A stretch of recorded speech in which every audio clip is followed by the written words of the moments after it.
Well, good afternoon, everyone. While we get the next session started, I do apologize. I told you it was going to be a little bit bumpy our first time, but we're making it through. We're getting our next panel started. You're now live. You're live with your security token, digital securities, NFT, stablecoin, fully compliant, either using Regulation A plus, Regulation crowdfunding, which is Reg CF, or Regulation D. And these are the people that are, working behind the scenes to make it happen. They're just getting their cameras on here so we can make sure that they can come on. There we go. They're coming on one by one. Julian is going to kick us off this afternoon. I have to tell you, these are people that are doing this day in and day out. And that's the exciting thing. They can walk you through the process, regardless who they're with, is to provide you an overview of what it's like to be live using this regulation.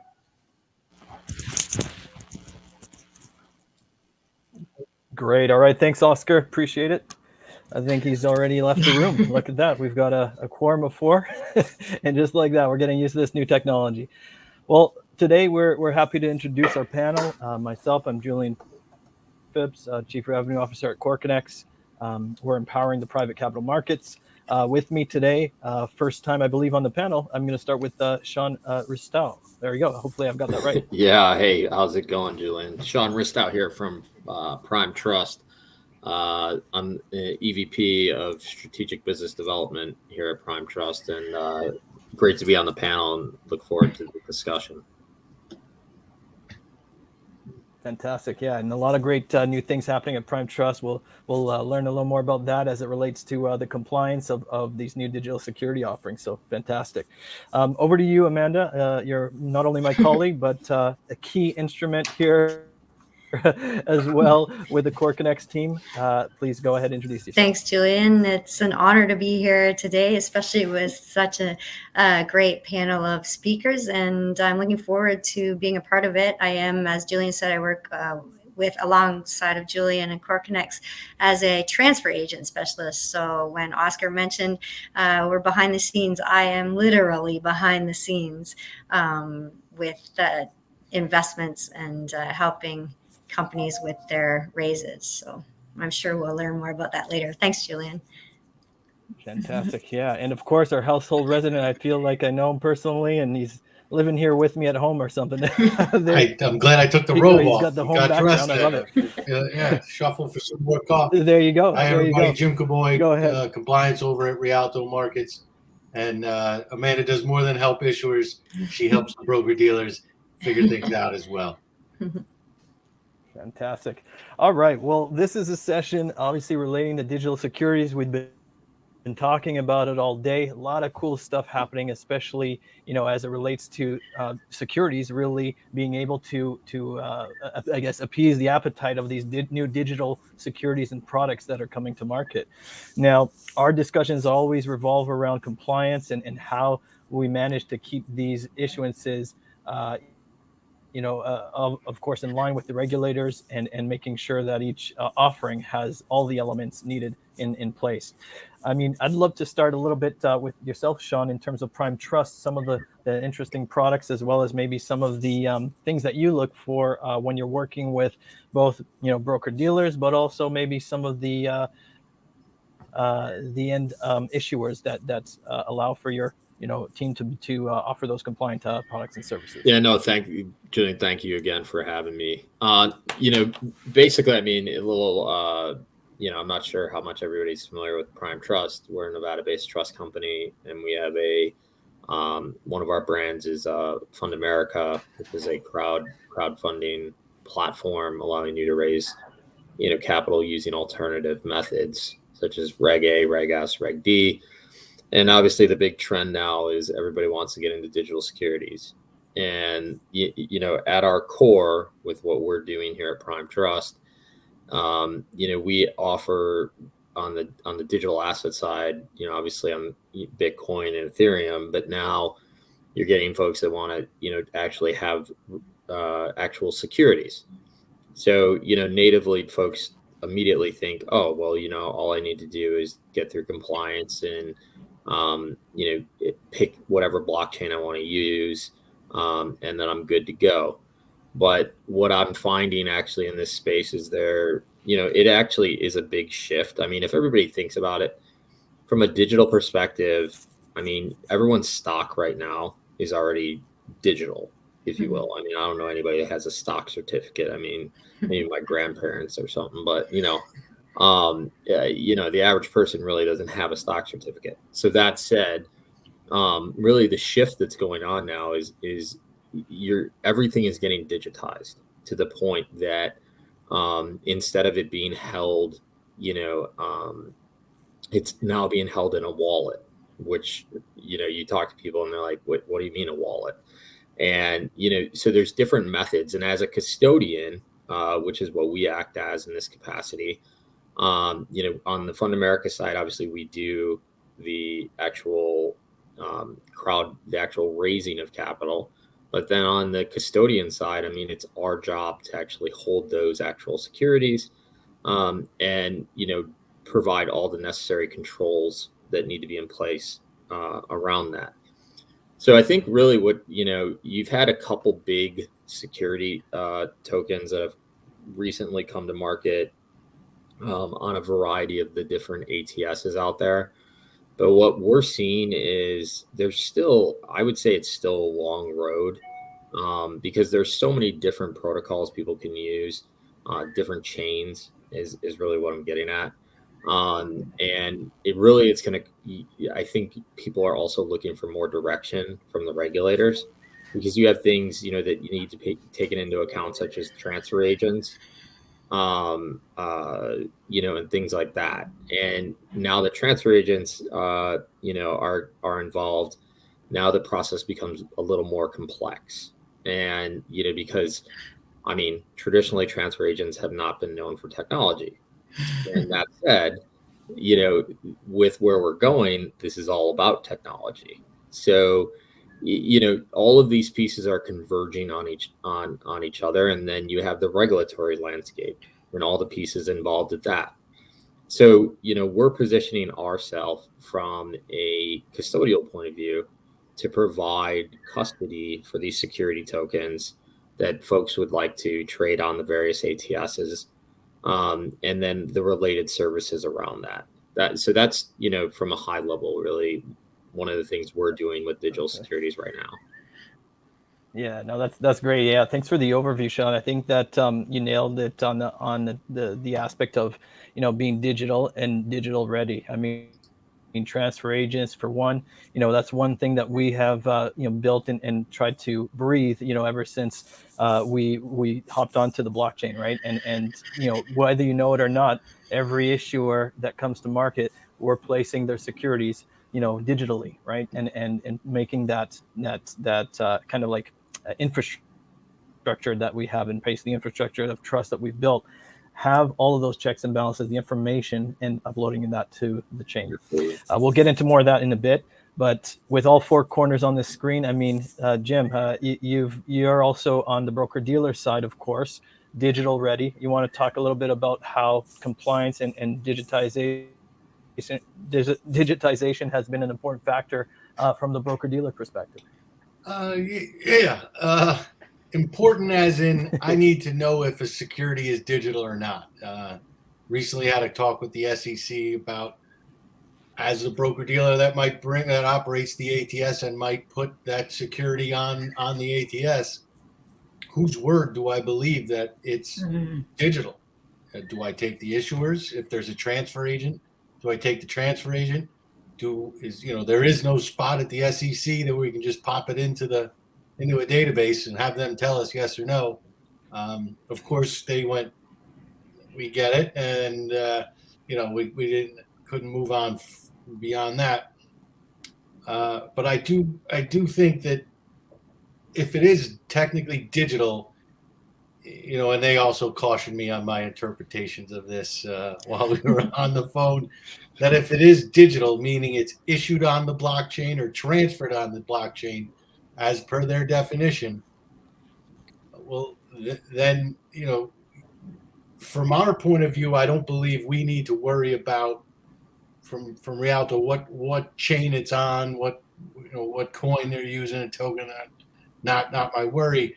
I want to just be able to connect with that chain, to be able to do the valid checks and things that I need, and whether it's the chain itself, whether it's Prime Trust as the custodian, whether it's at the SEC, registered transfer agent, things that, we just need to get the information that we need. So, and then there's the big, I know this is a digital securities conference. So, there's other things where we're raising securities that just don't go digital. So while technology might be in the background at transfer agents and Prime Trust, and they're using distributed ledger, it's, I kind of, this is another little argument I got, not a discussion I had with the SEC to try to slice and dice. And, and some of the things that we're seeing and the raises we do in primary today, just because something might be kept at the transfer agent, or even the issuer themselves likes to use blockchain in their business,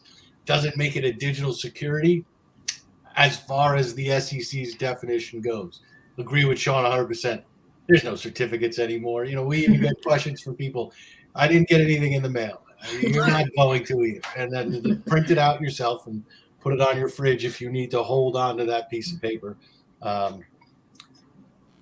That makes sense. Yeah. As usual, I go down a rant, and I don't know. No, that's wonderful. Yeah. I mean, the neat thing about our discussion today is I think each and every one of us here is whether the end user and I guess shareholder investor knows it or not. A lot of times within our, I guess, group of an infrastructure and solutions, the security itself is being digitized in the form of on the back end, right? In some form or fashion. And so that actually has a few great advantages. Obviously, the interoperability between our different entities, the ability to verify information with one another, and also really add that frictionless and seamless experience. So I think that's really one of the advantages when working with groups like ourselves. We're going to be able to deliver at a more efficient and scalable rate, especially and provide really that seamless experience, right? So, Sean, from your point of view, I mean, this is probably a huge importance, of course, at Prime Trust as well. Is when you're working with different entities like ourselves and broker dealers, it's really ensuring those payment rails, the custody ability, all of those functions are operating smoothly, I would imagine. Yeah, I mean, there's so many pieces that go into this that I don't think the average investor really knows, what goes on, once I buy an actual security, what goes on behind the scenes, and to that point about, transfer agents. I mean, that's something that I think a lot of folks have not paid attention to is, oh yeah, let's digitize this security or that security. I mean, and to Jim's point, what does digitizing it even mean? I mean, pretty much almost everything already is digital, but to what it I think it really means is meeting the criteria of what the SEC deems to be a digital security and working with an actual blockchain that they feel is compliant and compatible with what what they want. And so recently there was a big RegA that was done. It was in the crypto space, and it sold out in like record time.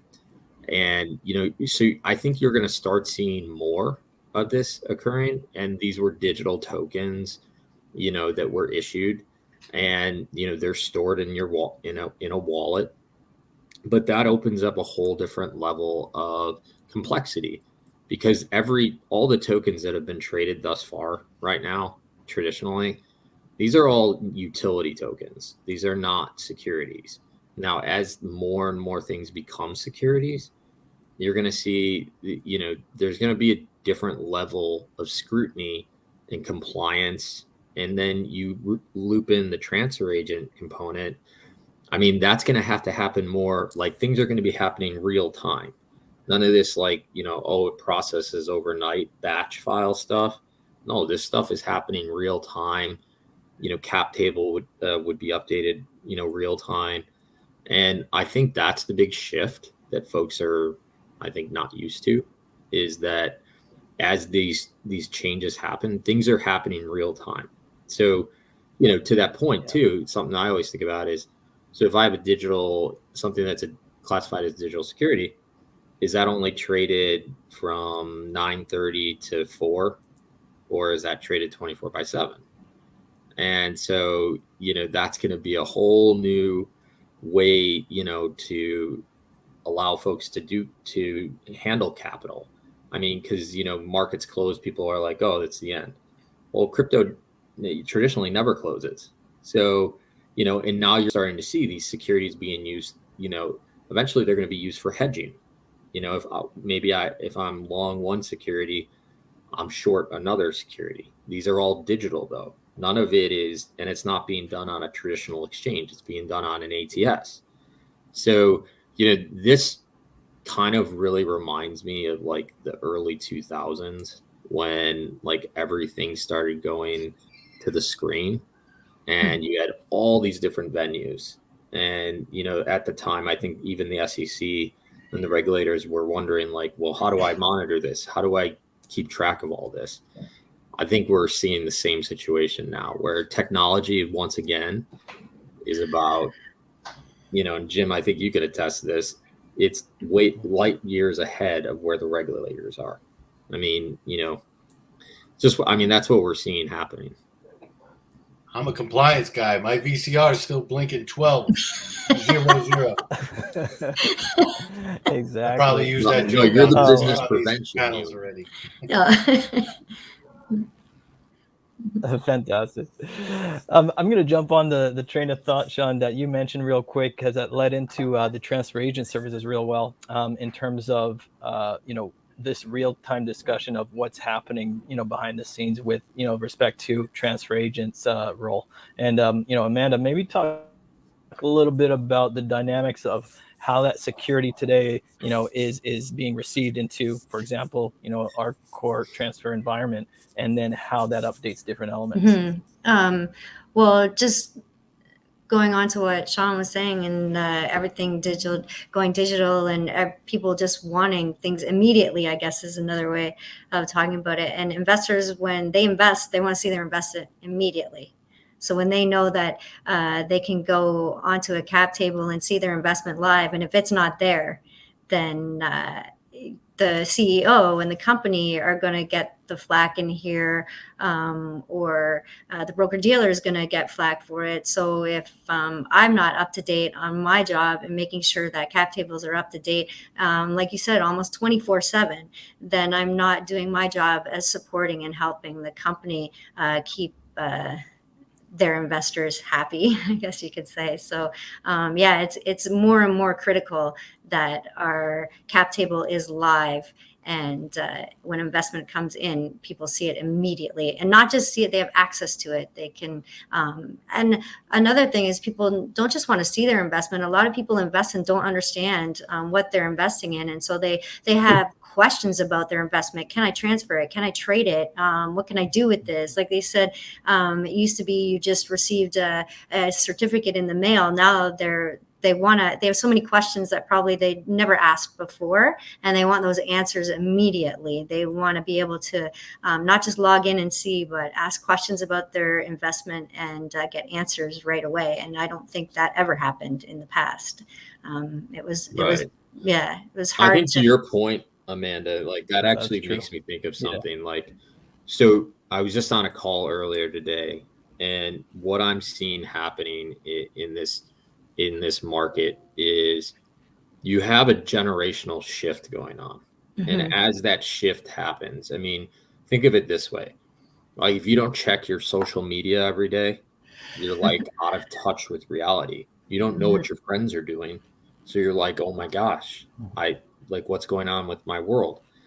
It's the same that's happening now in like the wealth management world, where wealth managers, most of their, the baby boomers and all of them, they're retiring. So now you have a whole new generation of wealth that's going to most likely, as people unfortunately pass away, you're going to have wealth shifting. And as that wealth shifts, it's going to shift to a generation that is expecting real-time data, real-time transactions. And so, like, 9 to 9:30 to 4 for trading, I think those are going to be a thing of the past here very soon. It's going to, and you're going to have to compete globally. This is not just the U.S. is just one market. Now, if other markets go 24/7, like crypto, then and it's going to have to happen, because something that you're seeing happening in the futures space right now is Bitcoin futures, for example, on the CME, they close on Friday and then they reopen Sunday night. Well, you always have a massive gap in the open when there's a big price move. So to prevent that, your regulators are going to have to catch up. And what I see happening actually is the ATS is actually really gaining a lot of speed, and because it's a much easier path to list a security on those than it is to go the traditional route of doing like an IPO and things like that. That's why these were created. Yeah, I agree with that. Also, the ATSs, I think, is the other space that will shake up, obviously, with the ability to maybe go cross-platform and have these assets move into different, arenas and just be more liquid. But this has been, a really great thing. Any closing thoughts real quick on, maybe the top 2 questions or things that are asked about, in regards to digital securities, maybe starting with you, Jim, any things that or tips that you want to provide? Check with the SEC whether you're digital or not. I think it may help just to have a note on file that, hey, I asked, but if it's about where it's being issued and transferred. So the key word they also gave me in that conversation is it the function of is the blockchain the function for issuance and transfer. So if you're just recording something, it may not be digital, and I think you'll be all right. But you better have an opinion somewhere. But work with partners like us that aren't so concerned on exactly what it is, but use APIs to connect each other, to talk to each other, and to do the things they need to do, so that we can all work and get this done for the shareholders and the issuers. That's I know there are chosen blockchains and people say all that, but we're already thinking higher and the next level up to do what we need to do up here. Those things can live down there. I don't know. That's just maybe a take I had on it. Thank you, Julia. Yeah. Good point. Yeah, and Sean, closing words before we hand it over back to No, Oscar. I think it's spot on what Jim was saying and Amanda's been saying. Like, we're just at like we're just starting at this on this. I mean, change is never easy. Mm-hmm. And so, and a lot of people will fight change, but usually in the end, like what we've seen now in the crypto space is we've seen people come back and say, oh, wow, there is something here, so, and Core Connects is a great platform and definitely excited to expand the relationship with them. Whoever that company may be, but that's totally relevant. So yeah, who is that? Yeah, who is that? Perfect. Thank you, everyone. I mean, it is interesting to hear the discussion, because you're all right. We are in the early stages of this whole discussion of digital security tokens, NFT.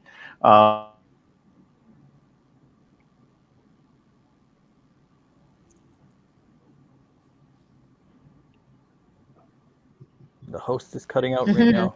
He's just running his hands around. Yeah. Hold on. Oh no. All right, we'll see if we can get him back like into he's a the pit mix. trader. I think there's a bee in his room. So can you guys hear me? Now we can, yeah. There we go. Okay. All right. So, what I was it. saying is there's only 2 ways to approach digital securities, tokenization, and NFT and all that. There's the front door and the back door. And then there's the no door. The no door, don't even bother talking to any of us, because I know Jim won't even talk to it.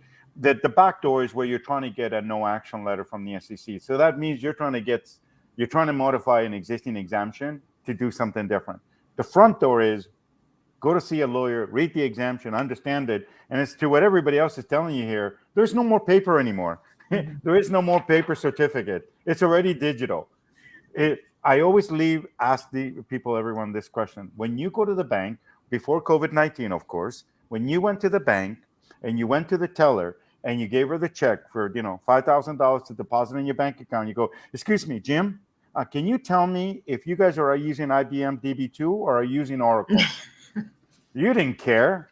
You didn't care, right? I'd love that scenario where I get to go and deposit a $5,000 check too. So that'd be cool. But now you can do it over your phone.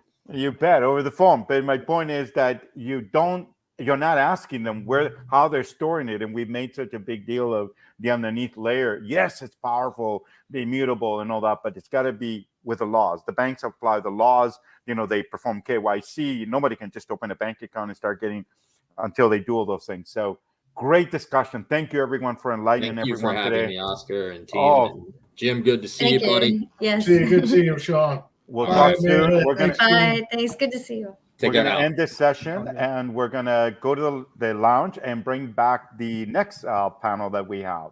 Thank you again. Take care now. Thank you. Bye.